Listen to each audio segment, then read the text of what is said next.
तो इस कहानी की शुरुआत हुई थी जिहोन से, एक हारा हुआ इंसान जिसके पास पैसे ना होने की वजह से उसकी फैमिली तक ने उसे छोड़ दिया था। जिहोन के पास अब अपनी बीमार मॉम के इलाज करवाने तक के पैसे नहीं थे। सर से पांव तक वो कर्ज में डूबा हुआ था। ऐसी सिचुएशन में जब उसके पास कोई रास्ता नहीं था, किसी ने उसे डेथ गेम खेलने का मशवरा दिया। लगभग 500 लोग ये डेथ गेम खेलने आए हुए थे। इस गेम में एक रोबोट थी, जो भी इंसान जरा से भी गलती करता था वो रोबोट उसे चुनकर मार देती थी। जिहोन ने अपनी जान बचाने के लिए, यहाँ सरवाइव करने के लिए एक बूढ़ी कैंसर पेशेंट तक को धोखा देकर अपनी जान बचाई और आखिर ये गेम जीत कर यहाँ से निकल भी गया। लेकिन उसके दिल में जो दुख बैठ गया था वो 500 में से सिर्फ एक था जो ये गेम जीत के निकला था। बाकी सारे उस गेम के दौरान मारे गए। गेम को जीतने के बाद उसके हाथ बहुत पैसे लगे थे, लेकिन उसने इन पैसों को हाथ तक नहीं लगाया क्योंकि उसे रिग्रेट था इस चीज का कि उसकी वजह से सारे लोग मरे हैं। हालांकि ये उसने गेम प्लान नहीं की थी। फिर एक दिन एक अनजान आदमी उसे हॉस्पिटल में बुलाता है। जिहोन ये देखकर हैरान परेशान कि ये वही गेम वाला बूढ़ा कैंसर पेशेंट था जो गेम में हार गया था, जिसे मार ही दिया गया होगा। लेकिन अब ये जिंदा सलामत उसके सामने था और इसके जरिए उसे एक घिनौनी सच्चाई ये पता चली कि लोग बस अपनी एंटरटेनमेंट के लिए यहाँ लोगों को मरवा देते थे इस डेथ गेम में। ये इंसान जो कैंसर पेशेंट था, इसके लाइफ पे काफी बोर हो गई थी और अपनी लाइफ में थोड़ा मजा लाने के लिए इसने ये डेथ गेम बनाई थी।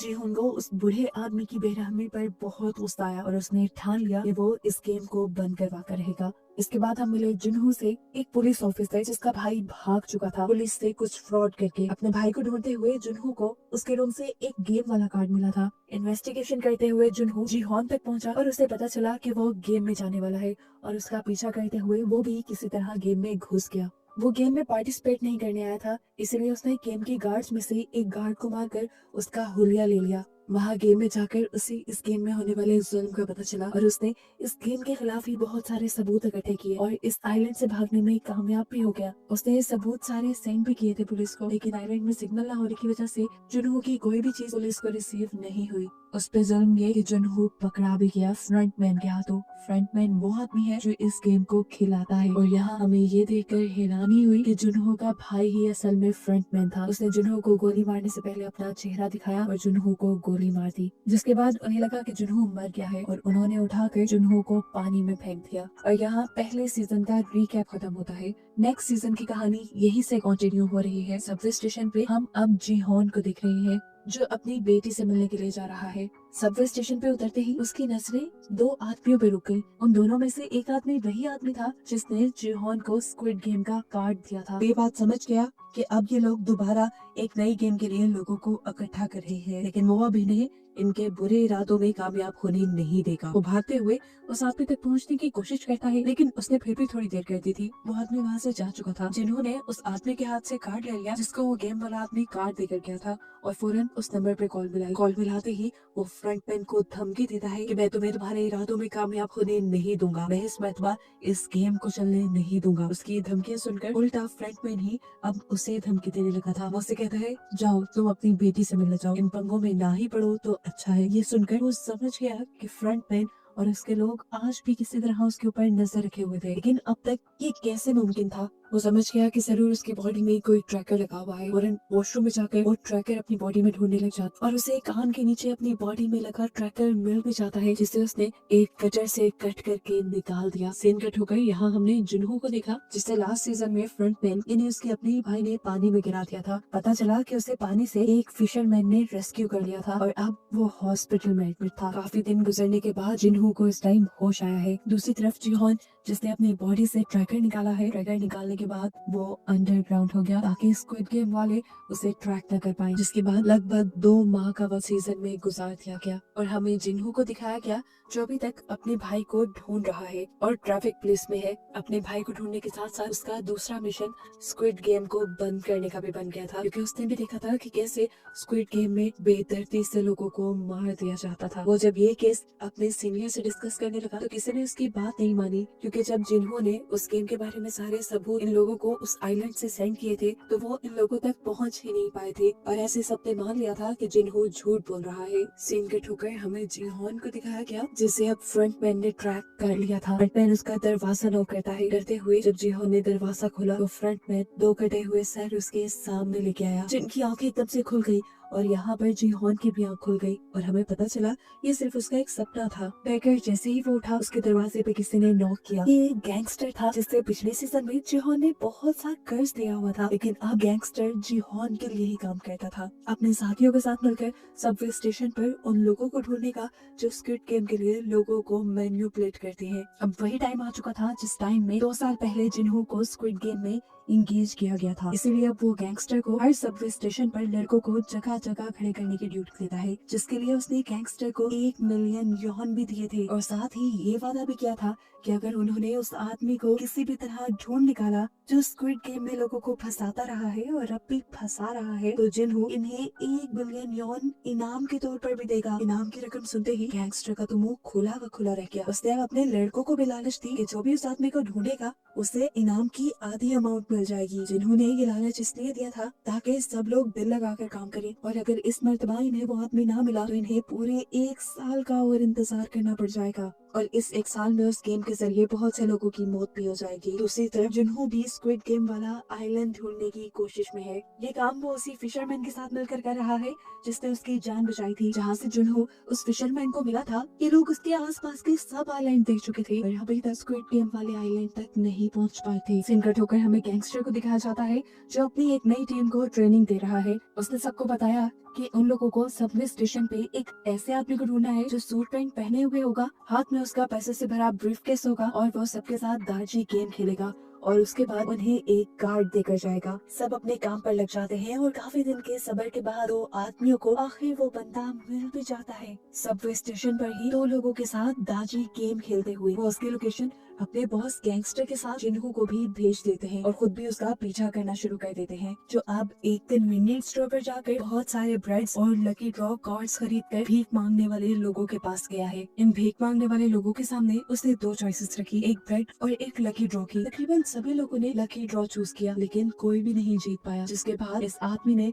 सारे ब्रेड जमीन पर रखकर उसके ऊपर चलने लग गया और लोगों से कहा, ये खाना मैंने नहीं बल्कि तुमने वेस्ट किया है, तुम सबको पैसे जीतने की लालच थी। यह आदमी इस तरह सब लोगों का माइंड तैयार कर रहा था और जज कर रहा था कि कितने लोग लालची हैं ताकि अगली मर्तबा वो इन्हें गेम में फंसा सके। खैर दिखाया जाता है कि जीहोन के लोग यहाँ पर भी उसके पीछे हैं और वो उसकी ये नई लोकेशन जीहोन को सेंड कर देते हैं। जीहोन यहाँ आने के लिए तेजी से गाड़ी चला रहा होता है तो उसे पता नहीं चलता वो एक सिग्नल तोड़ देता है और ऐसे ट्रैफिक पुलिस उसे रोक लेती है। इस टाइम ट्रैफिक पुलिस जिन्हों ही था और उसने नोटिस किया कि जीहोन का रवैया कुछ अजीब सा है। चालान कटने पे उसने माफी नहीं मांगी, वो चिल्लाया नहीं बल्कि चालान देकर आगे बढ़ने की कोशिश की जैसे वो बहुत ही ज्यादा जल्दी में हो या कोई जुर्म करके भाग रहा हो। इसीलिए उसने जीहोन की गाड़ी के नंबर से उसकी इंफॉर्मेशन निकाली तो उसे जीहोन का नाम जाना पहचाना लगा और उसे याद आया कि जीहोन को फॉलो करते हुए ही तो वो पिछली मर्तबा स्क्विड गेम के अंदर पहुंचा था। यहीं से अब जिन्हों ने जीहोन के घर का एड्रेस भी ले लिया। सिनकट होकर दिखाया गया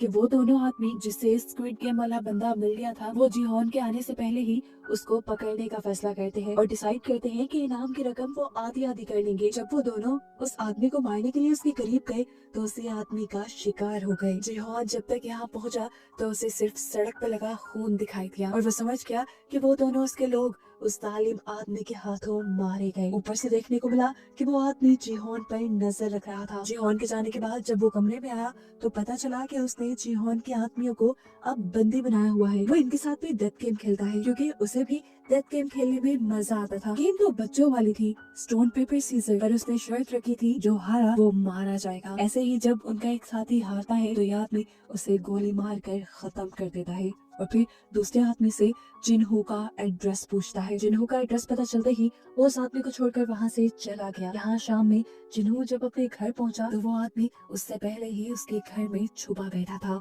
वो जीहोन को यहाँ मार भी सकता था लेकिन जैसा हमने पहले देखा कि उसे डेथ गेम पसंद है, वो अब जीहोन के साथ डेथ गेम खेलने का फैसला करता है। गेम खेलने से पहले उसने जीहोन को बताया कि मैं पहले स्क्विड गेम में डेड बॉडीज को उठाने का काम करता था लेकिन वो बहुत बोरिंग था, मुझे लोगों को खुद मारना पसंद था, इसीलिए मैंने फ्रंटमैन से अपनी जॉब चेंज करने की रिक्वेस्ट की। इसके बदले फ्रंटमैन ने पता है मुझे क्या टास्क किया, उसने मुझे मेरे ही डैड को मारने को कहा और मैंने गन उठाकर मार दिया, जिसके बाद फ्रंटमैन ने मुझे ये गन दी और अब मैं किसी को भी मार सकता हूँ। जीहोन उसकी बातों पे ज्यादा ध्यान दिए बगैर उससे कहता है बस मुझे फ्रंटमैन का एड्रेस दो, जिससे वो मिलकर इस गेम को बंद करने का प्लान रखता है। लेकिन लेकिन ये बात सुनकर वो आदमी हंसने लगा और बोला, ठीक है, एक गेम खेलते हैं। ये तुम्हारे सामने एक गन है और इसमें सिर्फ एक ही बुलेट है, 5 नॉट्स इसके खाली है। बारी बारी एक दूसरे को शूट करते हैं, जो हारा वो मारा जाएगा और अगर मैं हारा तो तुम्हें मेरी पॉकेट से फ्रंटमैन का ड्रेस मिल जाएगा। जिहोन बिना डरे गेम को शुरू करते हुए उस गन को उठा चुका था, क्योंकि मरने का डर तो उसमें स्क्विड गेम ने खत्म ही कर दिया था। बारी बारी उन्होंने अपने ऊपर शूट किया और चौथी बारी पर जब वो आदमी अपने ऊपर गन पॉइंट करता है तो इस मर्तबा वो खुद को शूट कर चुका है। वो खुद ही अपनी जाल में फंसकर मारा गया। जिहोन जीत गया और अब जिहोन को उसकी पॉकेट से फ्रंटमैन का एड्रेस भी मिल गया। इससे पहले कि अभी वो इस एड्रेस का कुछ कहता, उसकी खराब किस्मत जिन्हू, जो कि एक पुलिसमैन है जिसे दोपहर गाड़ी चलाते हुए उसके ऊपर शक हुआ था, वो उसके घर का पता चलाते हुए उसके घर तक पहुंच गया और घर पहुंचते ही उसे गन शूट होने की आवाज सुनाई दी, जिससे उसका शक सच में बदल गया कि जिहोन एक क्रिमिनल है। फौरन वो दरवाजा तोड़कर अंदर आया। जिहोन को एक किलर समझकर वो इसी टाइम उसका इनकाउंटर ही करने वाला था कि ठीक वक्त पर आकर उसे किसी आदमी ने रोक लिया। ये वही लड़का था जिसके साथ गेम खेलने के बाद इस स्क्विड गेम वाला मरा हुआ आदमी उसे अपने अड्डे पर बांध आया था। किस्मत अच्छी थी, वो बच बचाकर वहाँ से निकल आया जिहोन को सारी सच्चाई बताने के लिए। लेकिन जब तक यहाँ पहुंचा, यहाँ का तो सारा माहौल ही बदल गया था। उसने जिहोन की जान जिन्हू से बचाई और फिर जिन्हू को सारी सच्चाई बताई डेथ गेम वाली, कि कैसे इस मरे हुए आदमी ने उनके साथ भी डेथ गेम खेली और उसके एक साथी को, उसके बॉस को मार दिया। बात को आगे बढ़ाते हुए जिहोन भी अब जिन्हू को स्क्विड गेम की सारी स्टोरी बताता है कि किस तरह इस गेम में सभी लोगों को मार दिया जाता है। उसने जिन्हू से कहा, मैं बुरा नहीं हूँ, मैं बस उस गेम को रोकना चाहता हूँ ताकि और मासूमों की जान बच पाए। स्क्विड गेम के बारे में वो जिन्हू भी जानता था। जिन्हू ने यहाँ जिहोन को बताया, मैं तुम्हारा ही पीछा करते हुए उस गेम तक पहुंचा था। वहाँ मैंने जाकर गार्ड्स के सूट पहन लिए और तुमसे कई मर्तबा बात करने की भी कोशिश की, लेकिन तुम मेरे से बात नहीं कर पाई। मैं जानता हूँ उस गेम में ये लोग सबको मार देते हैं और मारने के बाद उन डेड बॉडीज के साथ क्या किया जाता है, उनके ऑर्गन्स निकाल कर बेच दिए जाते हैं, ये सब कुछ भी मैं जानता हूँ। इतनी डिटेल्स तो जिहोन को खुद भी नहीं पता थी। जिन्हू के मुंह से ये सब सुनकर उसने भी अब जिन्हू को अपने साथ मिलाने का फैसला किया और जिन्हू को अपना प्लान बताया कि वो स्क्विड गेम के सभी बनाने वालों को चुन चुन कर मार देगा। एक फ्रंटमैन है जिसे आज तक उसने नहीं देखा, वो ब्लैक मास्क पहने आता है। उसने इन नामी एक बूढ़े कैंसर पेशेंट के साथ मिलकर ये गेम बनाई है। वो उन आदमियों को मारकर इस गेम को खत्म करना चाहता है। यहाँ पर गैंगस्टर भी इन दोनों की सारी बातें सुन चुका था। वो इनसे कहता है, मैं भी तुम्हारा साथ देना चाहता हूँ,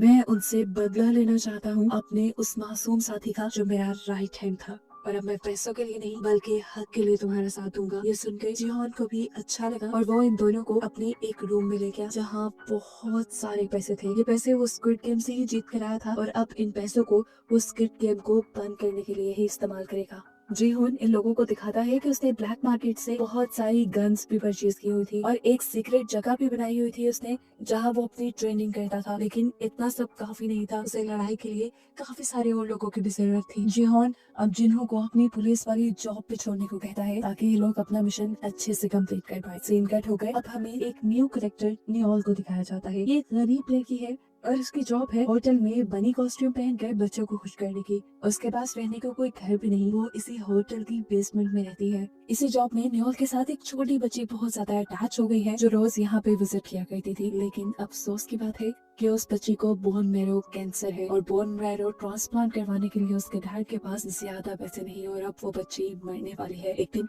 उस बच्ची को इमरजेंसी में हॉस्पिटल एडमिट कराया जाता है, जो सुनकर नियोल भी तड़प कर उसे हॉस्पिटल में देखने के लिए जाती है। इस बच्ची की मदद करना चाहती है लेकिन उसके पास तो खुद तक के लिए पैसे नहीं। इस बच्ची को क्या बचाएगी वो। रात होने पर हम नियोल को दोबारा पार्किंग में देखते हैं, जहाँ पर दो लोग आकर उसे स्क्विड गेम का कार्ड दे गए। सीन कट होकर हमें जिन्हू को दिखाया जाता है, जो अपनी मॉम के साथ बैठा था और उसकी मॉम बहुत ज्यादा उदास थी क्योंकि वो जिन्हू के भाई के आने का इंतजार कर रही है। जिन्हू जानता है कि वो कभी नहीं आएगा, जिस काम में वो पड़ा हुआ है वो घर नहीं आएगा। लेकिन ये सब सुनने के बाद भी जब उसकी मॉम को तसल्ली नहीं मिलती तो एक और मर्तबा वो अपने भाई को ढूंढने का फैसला करता है। सीन कट हो गए। अब फाइनली दोबारा से हम जिहोन को देखते हैं, जो इस टाइम अपनी दांतों का ऑपरेशन करवा रहा है। अपना एक दांत निकलवाने के बाद उसने अपने मुंह में एक नकली दांत फिक्स करवाया है जिसके अंदर ट्रैकर लगा हुआ है। असल में कल को वो फ्रंटमैन से मिलने वाला है, इसीलिए उसे बहुत ही ध्यान से हर काम करना होगा। ये लोग फ्रंटमैन को भी पकड़ना चाहते हैं और फ्रंटमैन के बाद इस घिनौनी गेम के सारे हिस्सेदारों को भी पकड़ना चाहते हैं।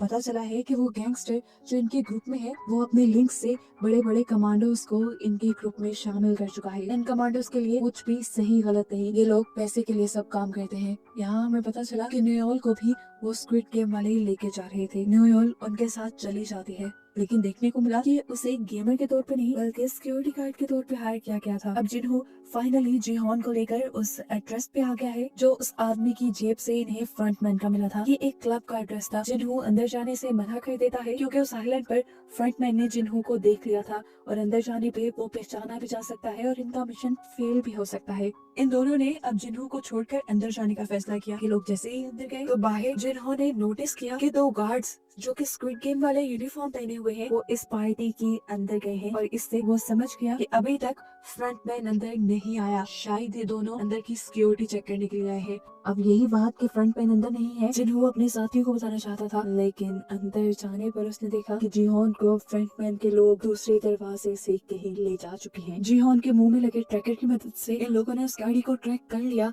जिसके अंदर वो लोग जिहोन को ले गए थे। जिन्हों और उसके बाकी साथी उस गाड़ी का पीछा करने लगे और सही वक्त देखकर वो उस गाड़ी पर हमला करके वहां से फ्रंटमैन को किडनैप करना चाहते थे, लेकिन फ्रंटमैन तो उस गाड़ी में था ही नहीं। इस गाड़ी में लगे हुए एक डिवाइस की मदद से फ्रंटमैन जिहोन से बातें कर रहा था और ट्रैकर में आने वाली आवाजों से जिन्हों और उसके लोगों को लग रहा था कि फ्रंटमैन उसी गाड़ी में है। ये बात वो ठीक तरह से अपने साथियों को बता भी नहीं पाया कि गाड़ी के अंदर फ्रंटमैन नहीं है। वो कॉल के जरिए ही फ्रंटमैन से बात करते हुए उसे किसी तरह मनाने की कोशिश करता है कि तुम इस गेम को बंद कर दो, मासूमों की जानें लेना बंद करो।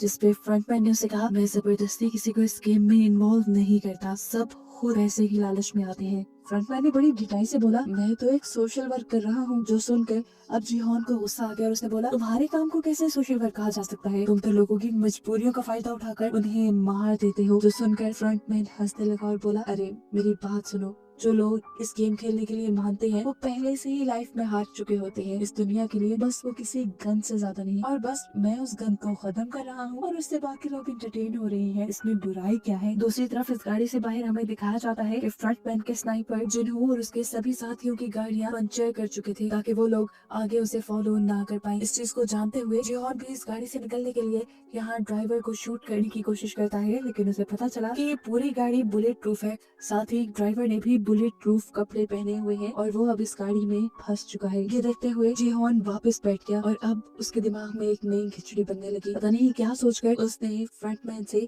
दोबारा इस गेम में हिस्सा लेने को बोला। वो ऐसे तो इन सबको मना नहीं पाया था, लेकिन अब उसको लगता है कि वो गेम में जाकर इस गेम में होने वाली सारी ज्यादतियों को रोक सकता है। अब वो बंदा जो इस गेम को बिल्कुल पसंद नहीं करता वही ये गेम खेले कुछ तो मजे का हो सकता है। इसलिए फ्रंटमैन ने भी उसे गेम में दोबारा एनरोल कर लिया और अब उसे बेहोश करके ये लोग स्क्विड गेम के अंदर ले गए। जिन्हों फौरन उनका पीछा करने के लिए एक बोट के अंदर ट्रैकर्स लगा लेता है और उसी फिशरमैन के जरिए उन आइलैंड को ढूंढने के लिए निकल जाता है जहाँ पर वो जिहोन को लेकर जा रहे होंगे। यहाँ जिहोन को दोबारा दिखाया जाता है जिसकी यहाँ स्क्विड गेम के बेड पर खुली है। उसे अपना पुराना ही नंबर दिया गया है। यहाँ पर पहले की तरह बहुत सारे और लोग भी हैं जो एक दूसरे को देखकर कंफ्यूज है, साथ ही गेम्स के लिए भी कंफ्यूज है। अब गार्ड्स यहाँ आकर इन्हें गेम्स के रूल बताना शुरू करते हैं। रूल्स बताने के बाद गार्ड्स ने इन सब की हिस्ट्री इन सबको दिखाई कि यहाँ पर सिर्फ वही लोग आए हुए हैं जिन पर मिलियंस का कर्ज है।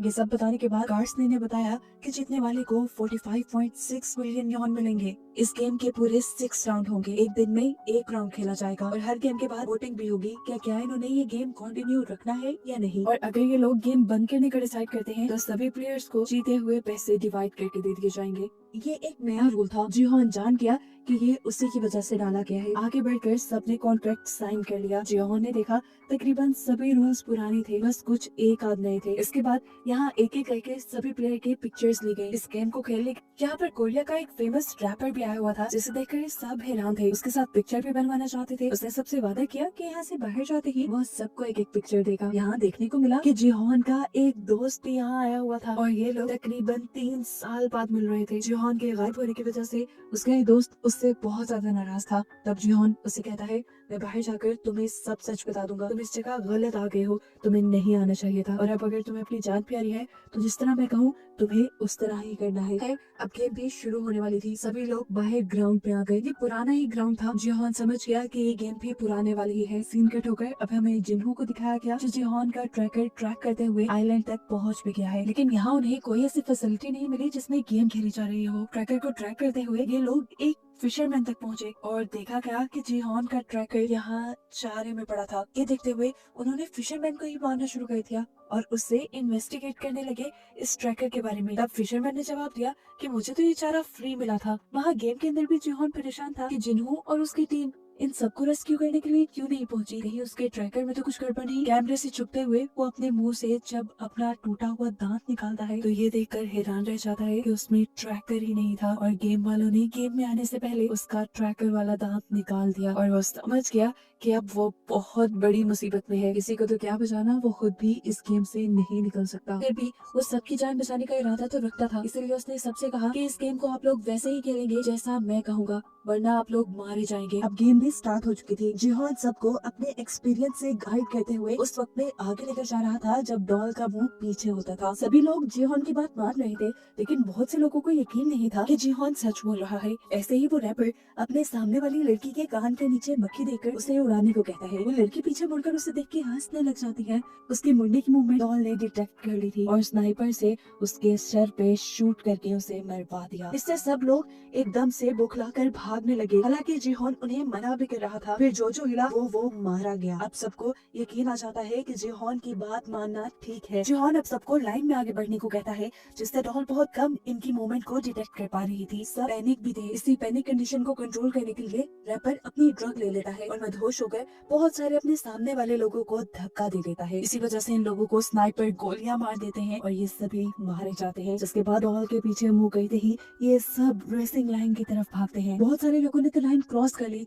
लेकिन यहाँ एक आदमी ने जिहोन से मदद मांगी, जिसे यहाँ के लोगों ने मारने के लिए उसके पाँव पे गोली मारी थी, मगर वो बच गया था। कैट नामी एक प्लेयर और जिहोन उसे सहारा देकर उसे बचाकर लाइन के दूसरी पार तो ले आते हैं, लेकिन उसकी बुरी किस्मत के एक स्नाइपर ने उसके सर पर शूट करते हुए उसे मार डाला और ये स्नाइपर नियोल ही थी। उसकी इस हरकत से सारे गार्ड्स को भी गुस्सा आया था। यहाँ पे कोई भी गार्ड सर पे गोली नहीं मारता था। सर पे गोली मारने से लोगों की बॉडी के ऑर्गन्स जल्दी डैमेज हो जाते थे, जिनको इन स्क्विड गेम वालों ने बेचना होता था। नेक्स्ट सीन में जिन्हों को दिखाया जाता है जो परेशान है कि वो जिहोन को कहाँ ढूंढे। ये बात वो समझ गया था कि यहाँ करीबी किसी भी आइलैंड पे स्क्विड गेम वाली फैसिलिटी नहीं होगी, क्योंकि यहाँ गेम वालों ने उसे खुद भेजा था। फिलहाल ये लोग यहाँ से वापस आने का प्लान करते हैं क्योंकि इस समुद्र में तूफान भी आने वाला है। फिर सीन कट होकर हमें दोबारा सारे प्लेयर्स को दिखाया जाता है। सारे प्लेयर्स बहुत ज्यादा घबराए हुए थे गेम में होने वाली मौत से। अब जैसे ही गार्ड्स इनके रूम में आते हैं, सब और भी ज्यादा डर जाते हैं और इनसे माफी मांगते हैं और कहते हैं प्लीज हमारी जान बख्श दो। लेकिन गार्ड्स उन्हें गेम के नए रूल बताने आए थे। गार्ड्स ने बताया कि 500 में से इस गेम के बाद सिर्फ 365 लोग बचे हैं। वो सबको ऊपर मनी बॉक्स में देखने को कहता है, जहाँ पे बहुत सारे पैसे गिरे थे। गार्ड बताते हैं कि अभी वोटिंग होगी और अगर सब लोग यहाँ से जाने का फैसला करेंगे तो ये पैसे सभी लोगों में डिवाइड हो जाएंगे। अब गार्ड्स ने इनकी जीती हुई अमाउंट उन्हें बताई। अगर वो अमाउंट सब में डिवाइड होती तो ये पैसे एक एक इंसान को बहुत कम मिलते और सभी लोगों का कर्जा उससे ज्यादा था। इसीलिए बहुत से लोगों ने गेम कंटिन्यू करने का डिसाइड किया। सबका फैसला बदलते देखकर जिहोन सबको समझाता है, अगर यहाँ रहे तो वैसे भी मारे जाएंगे, लालच नहीं करो, यहाँ से जाने के लिए वोट दो। जिहोन की ये बात सुनते हुए इन सबके पीछे बैठी हुई एक तांत्रिक जो कि एक प्लेयर भी थी, वो बोलती है कि हमारी मौत जहाँ लिखी होगी वहीं पर आएगी, मौत से ना डरो। ये बात सुनने के बाद सभी लोगों ने वोटिंग स्टार्ट कर दी। जिहोन सबसे पहले आगे बढ़ा और उसने गेम रोकने के लिए वोट किया। एक एक करके लोग आगे बढ़े और बहुत से लोग गेम को ना रोकने के लिए भी वोट कर रहे थे और ये देखकर जिहोन की जान निकल रही थी। आखिर ये वोटिंग टाई हो गई। आधे लोगों ने यहाँ से निकलने का और आधे लोगों ने यहाँ रुकने का फैसला किया। अब बस एक इंसान ऐसा था जिसके वोट पे ये सारा रिजल्ट था और वो था नंबर 1। अब नंबर 1 प्लेयर आगे आया और उसने यहाँ गेम में रुकने का फैसला किया और सिर्फ एक बंदे की वजह से ये गेम कंटिन्यू हो गई। हमें देखने को मिला ये बंदा कोई और नहीं बल्कि इन्हू है, फ्रंटमैन जो कि खुद यहाँ पर प्लेयर बन के अब आ चुका है। अब इसके बाद हमें मरे हुए लोगों के कॉफिन दिखाए जाते हैं, जिनमें से कुछ पर क्रॉस के निशान बने थे, जिसका मतलब था कि उन लोगों के इन्हें ऑर्गन्स निकालने हैं। और दो आदमी जब ये काम कर रहे थे तब उनको सिर्फ एक ही डेड बॉडी के ऑर्गन्स ठीक मिले और उन्होंने अंदाजा लगाया कि एक सिक्योरिटी गार्ड जानबूझकर सर पे गोली मार रहा है, जिससे ऑर्गन जल्दी फेल हो जाते हैं। ऐसे उनका ये कारोबार तो बंद हो जाता, इसीलिए वो फौरन इस चीज की खबर फ्रंटमैन को देते हैं। अब सीन कट होकर हमें सभी प्लेयर्स को दिखाया जाता है, जिनमें जीहान तो बहुत ज्यादा परेशान है, क्योंकि वो जानता है इस गेम में जो भी पार्ट लेता है वो मर जाता है। इसी सब के दौरान इन्हों बाकी सभी प्लेयर्स को लेकर उसके पास आया और उसने जीहान से कहा, देखो तुम पहले भी इस गेम में आ चुके हो, तुम एक्सपीरियंस्ड हो, तुम हमारी मदद कर सकते हो, जिससे हम लोगों की जान भी बच जाए और हमें पैसे भी मिल जाए। ये सुनने के बाद जीहान उन्हें बताता है कि पिछली मरतबा हमने दूसरी गेम दिलजोना गेम खेली थी, जिसमें शुगर कैंडी के अंदर से हमने शेप्स निकालनी थी। ट्रायंगल सबसे इजी शेप थी और अम्ब्रेला सबसे ज्यादा हार्ड। ये सुनकर इन्हों बोला, जिसने अम्ब्रेला चुना होगा वो तो सबसे बड़ा बेवकूफ होगा। उसकी ये बात सुनकर जीहान को याद आया कि पिछले सीजन में जीहान ने ही अम्ब्रेला चुना था। खैर सारा क्राउड यहाँ से चला गया और अकेले में इन्होंने जीहान से सवाल किया, तुम दोबारा इधर क्यों आए हो, तुम्हारे पास तो बहुत पैसा है।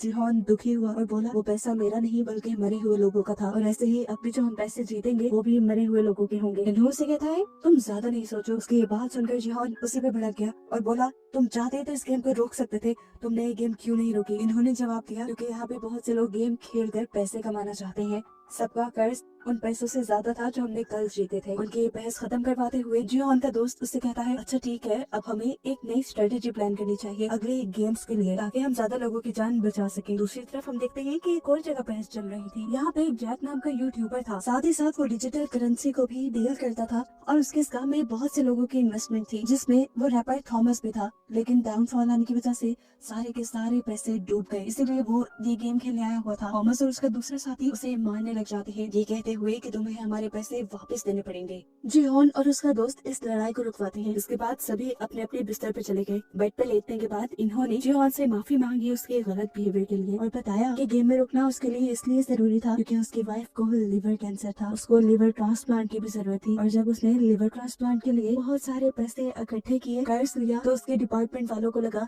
कि उसने करप्शन की है, जिसकी वजह से उसकी जॉब भी चली गई और अब उस पे बहुत बड़ा कर्ज भी है। वो ऐसे बिना पैसे लिए यहाँ से नहीं जा सकता। उसको इमोशनल हुआ देखकर जीहान भी उसकी मजबूरी समझ गया और उसने बिठा लिया कि अगले गेम में वो सबका साथ देगा। सीन कट हो गए, हमें दिखाया गया कि अब यहाँ के नए फ्रंटमैन के सामने नोएल को बुलाया गया है, क्योंकि वो लोगों के सर में गोली मार रही थी। जब फ्रंटमैन उससे वजह पूछता है तो वो बताती है कि पुराने फ्रंटमैन ने मुझसे यही डील की थी कि यहाँ पर बेकार लोगों को मारना है। मैं सर में गोली इसलिए मार रही हूँ कि उनके अंदर जान होती है। जिस पर वो आदमी बताता है कि तुमने आइंदा सर पे गोली नहीं मारनी, देखो हम उनके ऑर्गन्स निकालते हैं और उनके ऑर्गन्स कई लोगों की जान भी बचा सकते हैं, तो याद रखना आइंदा तुमने गोली नहीं मारनी, वरना बेचने के लिए हमारे पास तुम्हारे भी ऑर्गन्स हैं। और मैं जानता हूँ तुम अपनी बेटी को वापस पाने के लिए जिंदा रहना चाहती हो। यहाँ इनकी बातों से हमें नयोल की जिंदगी के बारे में पता चलता है कि वो कोरियन मिलिट्री में थी, लेकिन एक जंग में जब वो हिस्सा लेने गई तो पीछे से उसकी बेटी गुम हो गई और आज तक वो अपनी बेटी को ढूंढ रही है। सीन कट होकर अब हम जुनहो को देखते हैं, जो अपने ऑफिस में आकर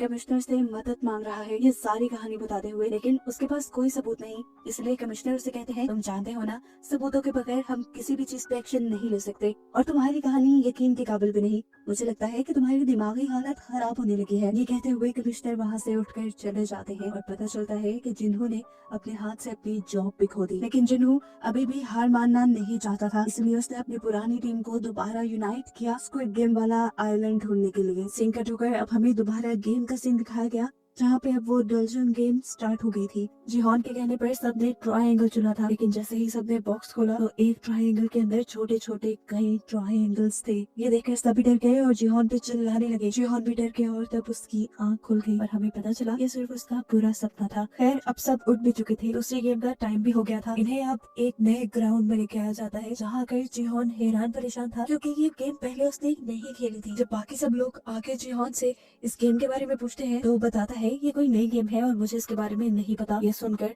सब उस पर भड़क गए। इससे पहले कि ये सब लोग उसे मारना शुरू कर देते, इन्हों दरमियान में आ जाता है और ये लड़ाई रुकवा देता है। यहाँ पर अब इन्हें 5-5 लोगों की टीम बनाने को कहा गया था। डैनी जो कि प्रेग्नेंट थी और जैक की गर्लफ्रेंड थी, जैक उसके पास आकर उसे कहता है कि तुम मेरी टीम में आ जाओ, लेकिन डैनी इनकार कर देती है क्योंकि अब उसे जैक के साथ नहीं रहना था। वो अब जीहान की टीम के पास गई और उसने उनसे कहा, प्लीज आप लोग मुझे अपनी टीम में ले लें, मैं प्रेग्नेंट हूँ और मुझे कोई और अपनी टीम में नहीं ले रहा। ये लोग मान जाते हैं और इन सब की एक टीम बन जाती है। अब हमें दूसरी टीम को दिखाया गया जिसमें कैट, मैडी और दो माँ बेटा पार्क और ग्योंग थे और तभी जबरदस्ती तांत्रिक आकर इनके ग्रुप में शामिल हो गई। टीम्स बनाने के बाद इन सबको बताया गया कि सारी टीम के पाँव बांध दिए जाएंगे और इन्हें एक गोल सर्कल में एक साथ घूमना होगा। 5 मीटर के बाद एक गेम होगी जिस गेम को खेलते हुए इन्हें आगे बढ़ना है और एक दिए हुए टाइम के अंदर इन्हें अपना सर्कल कंप्लीट भी करना है। गेम से नाम सुनते ही इन सब लोगों ने आपस में कोऑर्डिनेट किया और जो जिस गेम में अच्छा था उसे वो खेलने की जिम्मेदारी दी। गेम स्टार्ट हो जाती है और पहले 2 टीम्स को एक साथ खेलने के लिए दिया जाता है।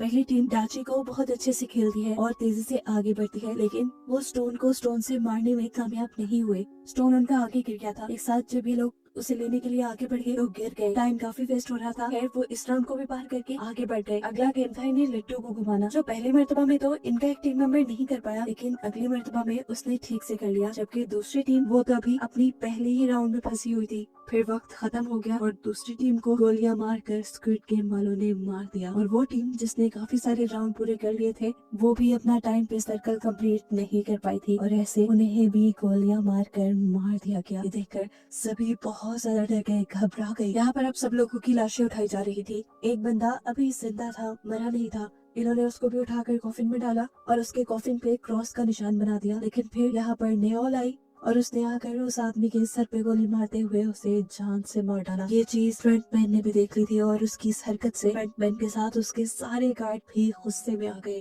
खैर अब अगली टीम की बारी आ गई। ये कैट की टीम थी। कैट ने यहाँ सबको संभाला और आगे लेकर बढ़ी। पहले ने डाचे गेम खेला था जिसमें वो लड़की पहली बारी में अपने कार्ड को घुमा नहीं पाई। अब कैट ने उसे कार्ड उल्टा पकड़ने को कहा और इस तरह पहली ही बारी में उसने अपने कार्ड को सीधा घुमा दिया था। फाइनली ये लोग आगे बढ़े। आगे इन्हें स्टोन से स्टोन को मारना था। वो लड़का भी पहली मर्तबा में स्टोन को स्टोन से हिट नहीं कर पाता। कैट यहाँ पे सबको एक साथ आगे कदम बढ़ाने को कहती है और ये लोग दोबारा उस स्टोन को लेकर पीछे आते हैं। उस लड़की की मोह मुझसे कहती है, बेटा उस आदमी को याद करो जिसने तुम्हारे सारे पैसे लूटे हैं। याद आते ही इस लड़के को इतना गुस्सा आया कि उसने पत्थर पर ठीक निशाना लगाकर ये राउंड भी जीत लिया। ये लोग दोबारा से आगे बढ़े। इस मर्तबा इन्हें 5 गाइस को उठाकर इकट्ठे कैच करना था। कौन ये काम पहली मर्तबा में नहीं कर पाई और इस वक्त उसके बेटे ने उसे हौसला दिया और उसे कहा, तुम उस लड़की को याद करो जिसकी वजह से डैड तुम्हें छोड़ गए थे। ये सोचते ही उसने भी गुस्से में 5 डाइस को उछाल कर कैच कर लिया और जल्द ही ये लोग ये राउंड भी कंप्लीट करके आगे बढ़ गए। अगली बारी तांत्रिक की थी। उसे लट्टू को मारा था लेकिन वो ये काम नहीं कर पा रही थी।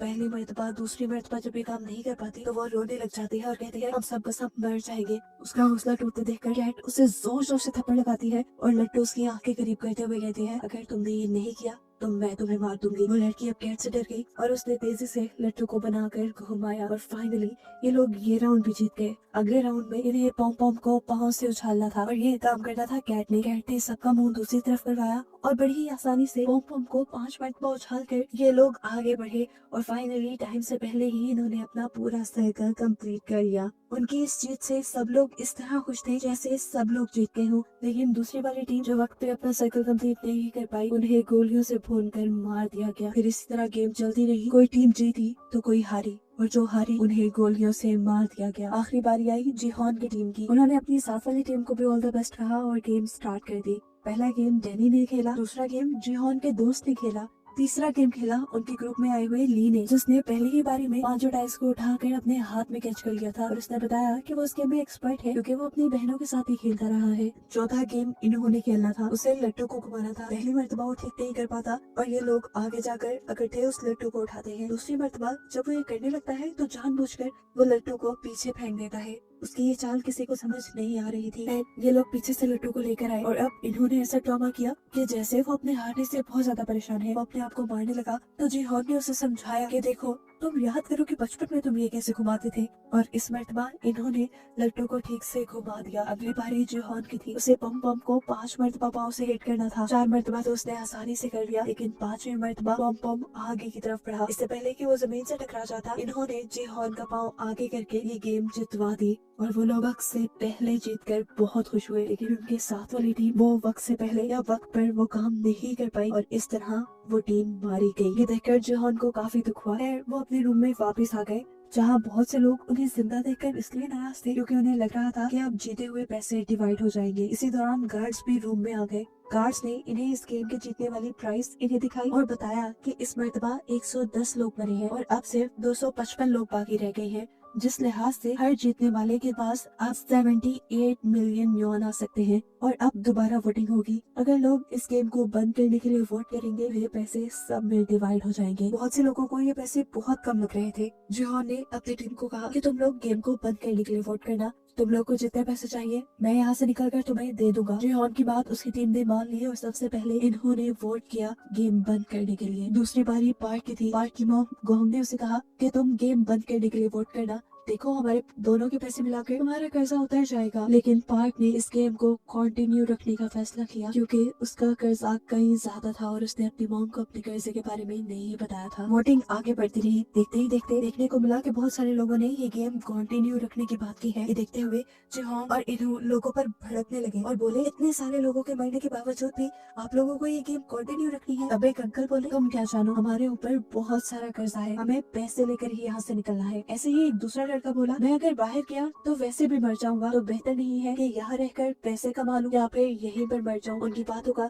जिहोन के पास कोई जवाब नहीं था। वोटिंग खत्म हो गई। आखिरी वो जिहोन को ही देना था। उसने गेम बंद करने के लिए तो वोट दिया, लेकिन उसके वोट का कोई फायदा नहीं था क्योंकि ज्यादा लोग इस गेम को कंटिन्यू रखना चाहते थे। वोटिंग खत्म होने के बाद पार्क ने देखा कि गोंग ने उसकी मॉम से नाराज है। उसने जाके अपनी मॉम को मनाना शुरू किया और बताया, मेरे ऊपर बहुत ज्यादा कर्ज है और जिन लोगों से मैंने वो कर्ज लिया है वो इतने खतरनाक है कि अगर मैंने उनके पैसे वापस ना किए तो वो मेरे सारे ऑर्गन्स निकाल कर बेच देंगे। उसकी ये बात सुनकर गोंग ने उसे माफ कर दिया और यहाँ पार्क ने भी उसे प्रॉमिस किया कि अगली मरतबा मैं गेम को बंद करने के लिए वोट करूंगा। यहाँ हमने जिहोन के दोस्त जैंग को देखा। उसने भी इस गेम को कंटिन्यू रखने के लिए वोट किया था और उसकी इस हरकत से जिहोन बिल्कुल टूट चुका था। जिहोन ने अपनी टीम को वादा भी किया था कि वो उन्हें सारे पैसे दे देगा। तब जैंग ने उससे माफी मांगी और बोला, मैंने एक आदमी के बहुत सारे पैसे लुटाने हैं, मुझे यहाँ से पैसे लेकर ही जाना था, लेकिन मैं वादा करता हूँ कि अगले गेम के बाद मैं भी इस गेम को बंद करने के लिए वोट करूंगा। जिहोन दुखी बैठा था और उसने सबसे कहा कि अगले गेम पे अब एक दूसरे को भी मारना पड़ सकता है। ये बात सुनकर सभी दुखी हो गए।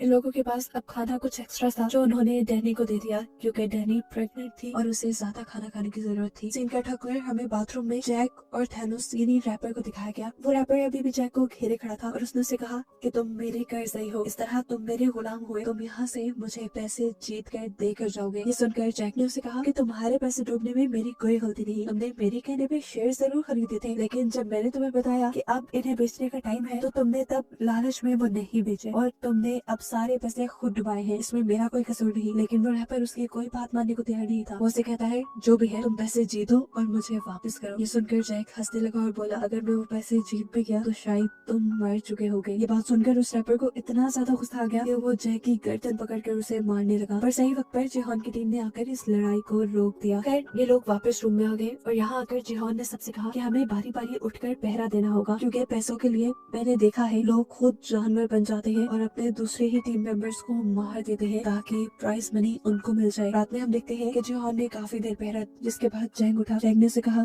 जिहोन तुम सो जाओ, अब मैं पहरा देता हूँ। मुझे आज भी याद है कि तुम आखिरी मरतबा मेरे से पैसे लेने आए थे, लेकिन अगर मेरे पास होते तो जिहोन मैं सच में तुम्हें दे देता। जिहोन ने यहाँ उसे कुछ नहीं कहा और यहाँ उनकी बातों से हमें पता चला कि उनकी दोस्ती बहुत गहरी, बहुत पुरानी है। वो बचपन से स्कूल टाइम यहाँ तक के जॉब भी उन्होंने एक साथ की थी और इस चीज का अंदाजा इन्हों को भी उनकी बातों से हो गया था। सारी बातें छोड़कर अब जैंग जिहोन से पूछता है, तुम्हारे पास इतने पैसे थे तो तुम वापस गेम में क्यों आए? जिहोन ने इस बात का जवाब नहीं दिया बल्कि एक नया सवाल जंग से पूछा कि अगर मैं यहाँ गेम में मर जाऊँ तो तुम मेरे हिस्से के पैसों का क्या करोगे? ये सुनकर वो उदास हो गया और उसने बोला, ऐसी बातें नहीं करो, हम एक साथ जीत के बाहर जाएंगे। तब जिहोन ने जवाब दिया, हाँ मैं भी यही चाहता हूँ कि हम साथ जिंदा बाहर जाएं, लेकिन अब मैं हार रहा हूँ, ये लोग मेरी बात नहीं समझ पा रहे। खैर सीन कट होकर फाइनली अब हम जिन्हों को देखते हैं जो दोबारा जिहोन को ढूंढने के लिए सफर शुरू कर चुका है और यहाँ नया दिन भी चढ़ गया है। सभी लोगों को दोबारा गेम के लिए तैयार होने को कहा गया, साथ ही साथ सभी गार्ड्स भी तैयार हो गए। सभी प्लेयर्स को एक बड़े से हॉल में लेकर जाया गया जहाँ पर एक स्टेज घूम रहा था। सभी को उस पर खड़ा होना था। स्टेज के घूमने पर इन्हें एक नंबर दिया जाएगा। उतने नंबर की टीम बनाकर इन्हें यहाँ के किसी भी रूम में जाकर उस रूम को लॉक करना है, जिसके बाद बचे हुए लोगों को मार दिया जाएगा और अगर रूम में दिए गए नंबर से ज्यादा या कम लोग हुए तो उन्हें भी मार दिया जाएगा। ये सुनकर सभी लोग अपनी स्ट्रेटेजी बनाने लगे कि उन्हें ये गेम कैसे खेलनी है। स्टेज भी घूमना शुरू हो गया और इन्हें 10 का नंबर दिया गया। 30 सेकंड में इन्हें 10 लोगों की टीम बनाकर किसी रूम में जाना था। जिहोन की टीम और कैट की टीम जल्दी से एक रूम में चली गई और उन्होंने जाकर वो दरवाजा लॉक कर लिया। जल्दी से 30 सेकंड गुजर गए और जो भी लोग बाहर खड़े हुए थे उन्हें गार्ड्स ने गोलियों से भून दिया। और ये देखकर जिहोन बहुत ज्यादा दुखी हुआ। उनके रूम में इस टाइम तांत्रिक बिखरी थी जिसने उन सबको बोला कि तुम सब यही वजह से जिंदा हो। ये कहते ही सबने मुड़कर उसकी तरफ देखा। जिहोन ने भी। जिहोन को देखकर वो बोली, तुम अगर अभी तक जिंदा हो समझो यहाँ बहुत बड़ा कुछ होने वाला है। कोई भी उसकी बातों पे ज्यादा ध्यान नहीं दे रहा था। अगले राउंड के लिए ये लोग दोबारा स्टेज पे आ गए। स्टेज घूमा और इन्हें अगला नंबर मिला 4 का। सभी लोगों ने जल्दी जल्दी अपनी टीम तोड़ी और कमरों की तरफ आ गए। कैट की टीम तांत्रिक को छोड़कर अपने रूम में बंद हो गई थी, जबकि जिहोन की टीम ने इन्हू को छोड़ दिया था। और फिर उसके बाद पहले की तरह बचे कुछ लोगों को मार दिया गया। गार्ड्स ने देखा कि एक रूम में 3 लोग थे। गार्ड्स ने उनको भी पकड़कर मार डाला। ये लोग जब रूम से बाहर आए तो तांत्रिक अजीब सी नजरों से उन्हें देख रही थी, जबकि जिहोन और उसकी पूरी टीम इन्हू के लिए परेशान थे। लेकिन इन्हू सेटिस्फाई था। उसने कहा कि मैं लोगों से जल्दी दोस्ती कर लेता हूँ, इसलिए मैं बच गया। फाइनली अगला राउंड शुरू हुआ और इन सबको 3-3 का नंबर मिला। इन लोगों ने अपनी दोबारा टीम तोड़ी और आगे बढ़े। गोंग अपने बेटे पार्क के साथ आगे जाना चाहती थी, लेकिन 2 लड़कों ने जबरदस्ती पार्क को पकड़कर अपने रूम में ले गए। और गोंग ये देखकर परेशान हुई कि उसके बेटे ने उसे छोड़ दिया। वो वही परेशान खड़ी थी कि ठीक वक्त पर जिहोन और इन्हू आए और उसे पकड़ते हुए एक रूम में ले गए। वहाँ बैठकर भी गोंग बहुत ज्यादा परेशान थी, क्योंकि उसके बेटे को उसकी बिल्कुल भी परवाह नहीं थी, चाहे उसकी मॉम मर भी जाए। उसके बात सुनकर जिहोन और इन्हू को भी दुख हुआ। ये लोग दोबारा अब रूम से बाहर आए, जहाँ पर पार्क भी इस चीज से दुखी था कि उसने अपनी मॉम को छोड़ दिया, लेकिन गोंग ने उसे गले लगाकर संभाल लिया। इधर कैट और मेडी भी गोंग से मिले, जिनको एक तीसरे बंदे ने मिलकर बचा लिया था और वो भी अब से इनकी टीम का मेंबर बन गया था। फिर अगला राउंड भी शुरू हो गया। इस बार तुम्हें नंबर मिला 6 का। ये लोग अब दोबारा टीम बनाने लगे। मेडी और कैट की टीम जिहोन की टीम से डैडी को लेकर एक रूम की तरफ बढ़ी, लेकिन गलती से मेडी को धक्का देने पर वो पीछे रह गई। सब लोग परेशान हो गए, लेकिन तभी जल्दी से सामने से जैक आकर इनके रूम में घुसकर इनका रूम लॉक कर लेता है और बाहर मेडी रह जाती है, जिसे गोली लगकर वो इनकी आंखों के सामने मारी गई। कैट उसके मरने से बहुत दुखी थी, क्योंकि गेम में आते ही पहले उसकी दोस्त मेडी बनी थी। वो उसके मरने का गुस्सा जैक के ऊपर निकालने लग जाती है, लेकिन तब जैक उनसे कहता है कि अगर मैं सही वक्त पर आकर तुम्हारा रूम लॉक ना करता तो तुम सब के सब मारे जाते। मेरा एहसान मानो, मैंने तुम्हारी जान बचाई है, क्योंकि मेडी सही वक्त पर अंदर नहीं आ सकती थी। उसकी बात गलत भी नहीं थी, इसीलिए सबका गुस्सा ठंडा हो गया। खैर अब अगला राउंड स्टार्ट हो जाता है। इन्हों का ख्याल था कि अब गेम वाले 2-2 का नंबर चुनेंगे, क्योंकि यहाँ पे 50 कमरे हैं और ये लोग 126 लोग रह गए हैं। इन्हों के कहने के मुताबिक बाकी 2 का नंबर मिला। सब 2-2 की टीम बनाकर कमरों की तरफ भागने लगे। इन्हों और जैन जिस कमरे में गए वहाँ पर एक और बंदा आ गया। ये लोग 3 हो गए थे। अगर इन्हें गार्ड्स देख लेते तो मार देते। तब इन्होंने अपनी जान बचाने के लिए उस तीसरे आदमी की गर्दन पकड़कर उसे मार दिया, जो देखकर जैन भी घबरा गया। वो जान गया था कि इन्हू बहुत ज्यादा खतरनाक है। गेम अब खत्म हो चुकी थी। ये लोग वापस अपने रूम में आ गए, जबकि दिखाया गया कि मरे हुए लोगों को कॉफिन के अंदर डाला जा रहा था। जो लोग पूरी तरह मर चुके थे, जिनके ऑर्गन नहीं निकाले जा सकते थे, उनको जला दिया गया और बाकी लोगों के ऑर्गन्स निकाले गए। सीन कट हो गए। अब हमें जिन्हों को बोर्ड पे दिखाया गया, जो ड्रोन की मदद से सही आइलैंड को ढूंढने की कोशिश कर रहे हैं। यहाँ पर शर्मन उससे कहता है कि अब हम बस उन आइलैंड्स को ढूंढेंगे जिनको हमने पहले नहीं ढूंढा। उसके बाद जिन्हों मान जाता है और ये लोग ड्रोन के जरिए एक ऐसे आइलैंड को देखते हैं जिसपे एक छोटा सा गेट था। जिन्हों समझ गया कि जरूर इस गेट के नीचे ही वो फैसिलिटी होगी। उसने फौरन अपने आदमियों को वहाँ भेजा और आदमियों ने जाकर जैसे ही वो कैबिन वहाँ खोला तो एक बहुत बड़ा ब्लास्ट हुआ, जिसपे उसकी बहुत सारी टीम मारी गई। इस चीज ने उसे बहुत बड़ा धचका दिया था। वो जान गया था कि ये सिस्टम सारा गेम वालों ने ही लगाया होगा, ताकि लोग डिस्ट्रैक्ट होकर मारे जाएं। सिंगल होकर दोबारा हमें गेम का सीन दिखाया जाता है, जहाँ पर सभी प्लेयर्स अपनी गेम्स के बारे में बात कर रहे हैं। तांत्रिक आकर कैट की टीम से कहती है, तुमने मुझे अपनी टीम से निकाला था ना, देखो अब मैं तुम्हें शराब देती हूँ, तुम सब भी मेडी की तरह मारे जाओगे। जो सुनकर गैंग बोली, तुम्हारी बातों से कुछ नहीं होगा। यहाँ अब जैक फिर डैडी के पास आया। वो डैडी के बच्चे को अपनाना चाहता था। उसे डैडी से कहा, देखो डैडी, हम अब गेम को बंद करने के लिए वोट करेंगे और इसके बाद अब यहाँ से निकल जाएंगे। हम दोनों के पैसों को स्टॉक में इन्वेस्ट करके एक अच्छी जिंदगी गुजारेंगे। ये सुनकर डैनी को गुस्सा आ गया और वो बोली, तुम आज भी मेरे लिए मेरे पास नहीं आए, बल्कि मेरे पैसों के लिए आए हो। तुम अपने पैसों का जो कुछ मर्जी करो, मैं अपने पैसे से अपने बच्चे को अकेले पाल सकती हूँ। ये कहकर वो वहाँ से चले गई। जबकि दूसरी तरफ अभी इन्हू और जिहोन को दिखाया गया, जिन्होंने गेम बंद करने वाले लोगों को गिन लिया था। गेम बंद करने वाले लोग अभी भी कम थे और गेम को कंटिन्यू रखने वाले लोग ज्यादा बच गए थे। तब जिहोन सिचुएशन देखते हुए इनसे कहता है कि हमें लोगों से बात करनी चाहिए और इस गेम को बंद करने के लिए कहना चाहिए, जिस पर इन्हों से समझाता है देखो हम इस तरह नहीं कर सकते, ऐसे में वो लोग जो इस गेम को कंटिन्यू रखना चाहते हैं उल्टा भड़क जाएंगे और गेम से पहले ही यहाँ लड़ाई हो जाएगी, सब एक दूसरे को मारने लग जाएंगे और यही तो वो गेम वाले चाहते हैं। अब वोटिंग का भी टाइम आ गया था। वोटिंग से पहले गार्ड्स ने आकर सब लोगों को बताया कि अब बचे हुए लोग सिर्फ 100 रह गए हैं और अगर 100 के 100 लोग यहाँ से निकलने का डिसाइड करते हैं तो हर एक को 365 मिलियन यौन मिलेंगे, जो सबके लिए तकरीबन काफी थे। वोटिंग स्टार्ट हो गई।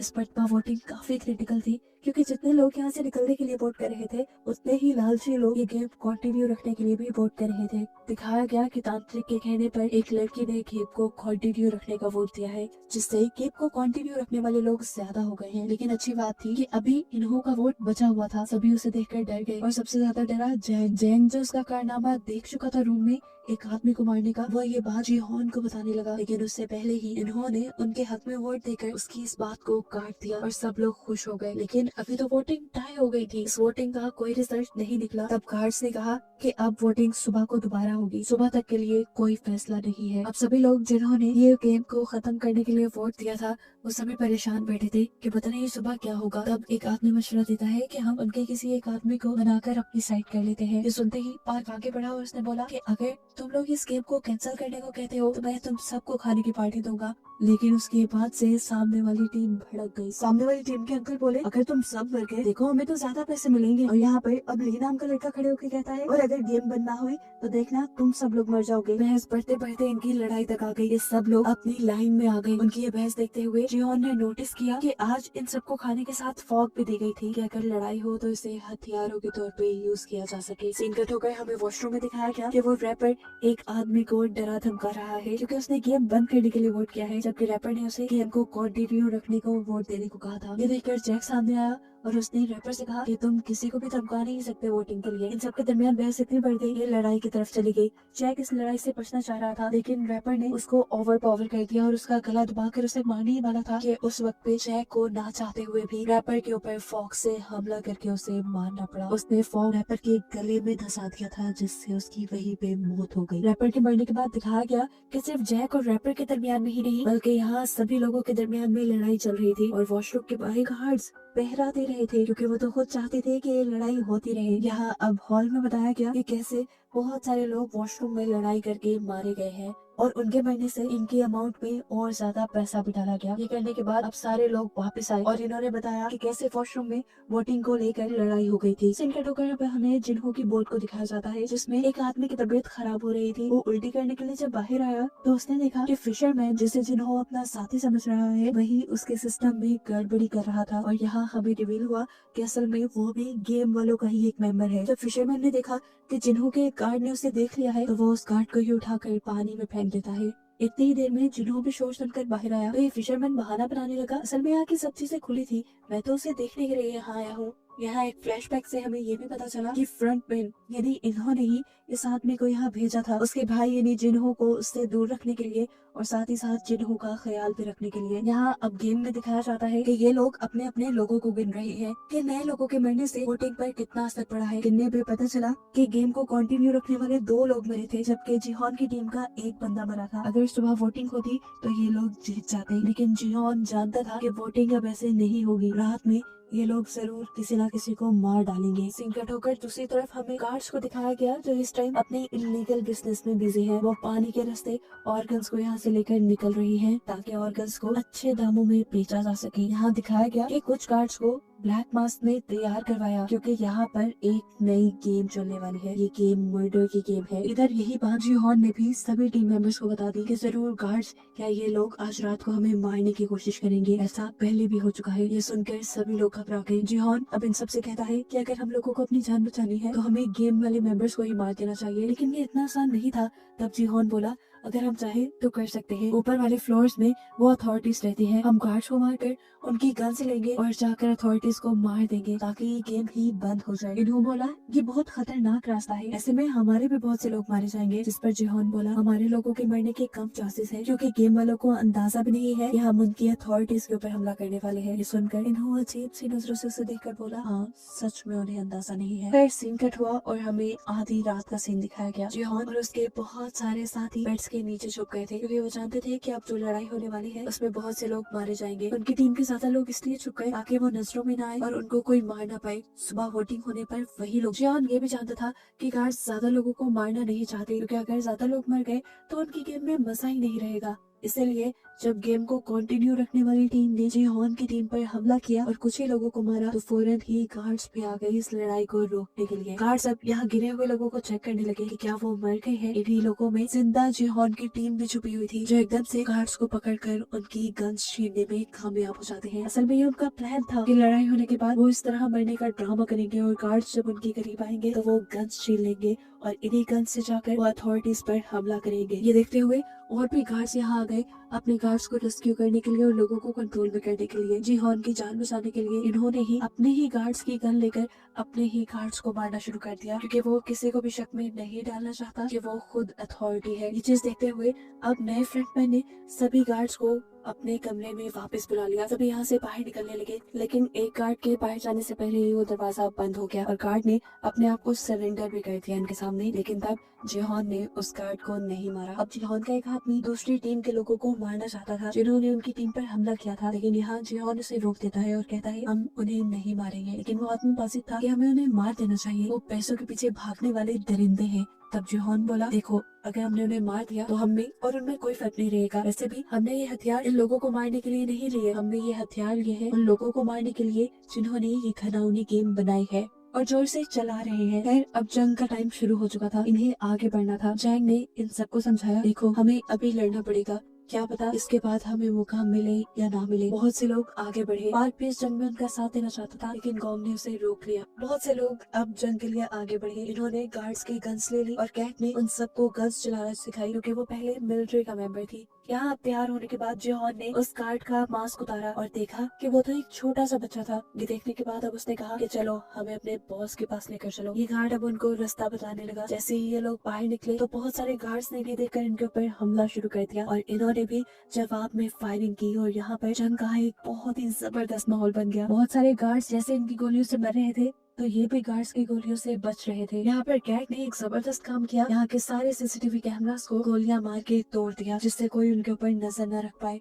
फाइनली अब ये लोग कंट्रोल रूम तक पहुंच गए थे। गार्ड ने जिहोन को बताया कि इस कंट्रोल रूम को आप मेरे मास्क की मदद से खोल सकते हैं। उसे जैसे ही अपना मास्क जिहोन को दिया तो पीछे उसे फ्रंट मैन दिख गया और ये देखते ही उसकी जान निकल गई। फ्रंट मैन जो इस टाइम प्लेयर ही बना हुआ था इन्हों। इससे पहले कि ये लोग कंट्रोल रूम तक जाते ऊपर से गार्ड्स ने दोबारा इनके ऊपर गोलियां बरसाना शुरू कर दी। ये लोग अब जवाब में गोलियां भी नहीं बरसा सकते थे क्योंकि इनकी मैगजीन्स खत्म हो गई थी। यहाँ जिहोन उस लड़के का मास्क लेकर कंट्रोल रूम को ओपन कर चुका था। जैंग को लेकर वो आगे बढ़ा था और एक एक लम्हे की खबर उस सिक्योरिटी गार्ड्स के ही वॉकी टॉकी से इन्हों को दे रहा था। अंदर जाते ही जिहोन और जैंग ने वहाँ एक एक करके गार्ड्स को मारना शुरू कर दिया और आगे बढ़ने लगे। यहाँ के सीसीटीवी कैमरास से ब्लैक मास्क ने उन दोनों को अंदर आता देख लिया और उनको रोकने के लिए अपनी गार्ड्स की पूरी एक टीम भेजी। यहाँ दूसरी तरफ देखने को मिला कि अभी तक गार्ड्स उनके ऊपर गोलियां बरसा रहे हैं और इनकी एक एक गोली खत्म हो चुकी है। यहाँ पर जिहोन और जैंग के पास भी बहुत सारे लोग आ चुके थे, वो इन्हें ओवर पावर कर सकते थे, इसीलिए उसने फौरन इन्हों को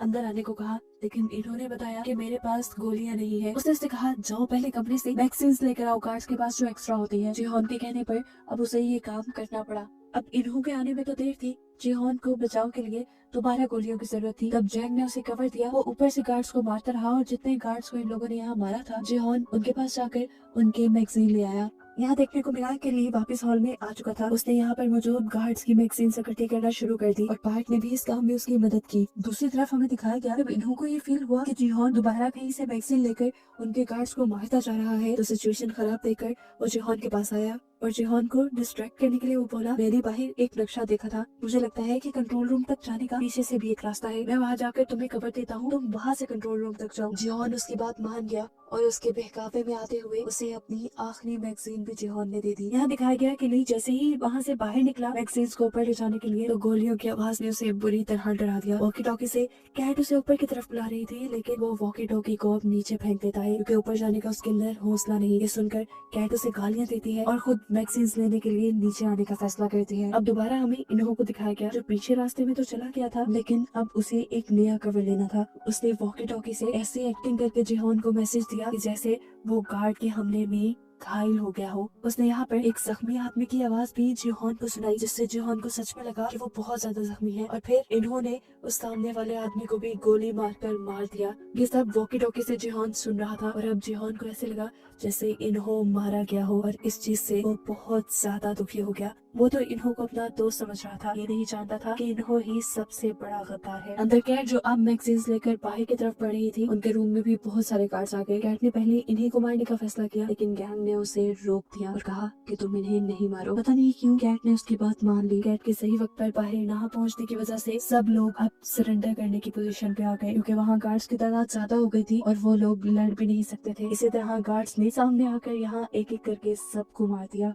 सीन कट होकर हमें दिखाया गया कि जिहोन और जैंग ने भी सरेंडर कर दिया था क्योंकि उनके पास भी गोलियां खत्म हो गई थी। और तब उनके सामने आया फ्रंटमैन, यानी खुद ही इन्हों, जो उससे पूछता है, जिहोन तुम्हें तो दोबारा यहाँ आके काफी मजा आया होगा है ना, लेकिन तुमने जो यहाँ किया वो अच्छा नहीं किया और इसकी अब तुम्हें सजा मिलेगी। वो अब उसके ऊपर बंदूक तानता है, लेकिन मार देता है जैंग ने उसके दोस्त को ताकि उसके दिल में दर्द बढ़ जाए। अपने फ्रेंड को मरता देखकर जिहोन जोर से चिल्लाया और बस यहीं पे ये सीजन खत्म हो गया, बहुत सारी मिस्ट्रीज के साथ। क्या आखिर यहाँ जीता कौन, यहाँ के पैसे किसको मिलेंगे और जिन्हों इन लोगों को ढूंढ भी पाएगा या नहीं, ये सब देखने को मिलेगा हमें नेक्स्ट सीजन में।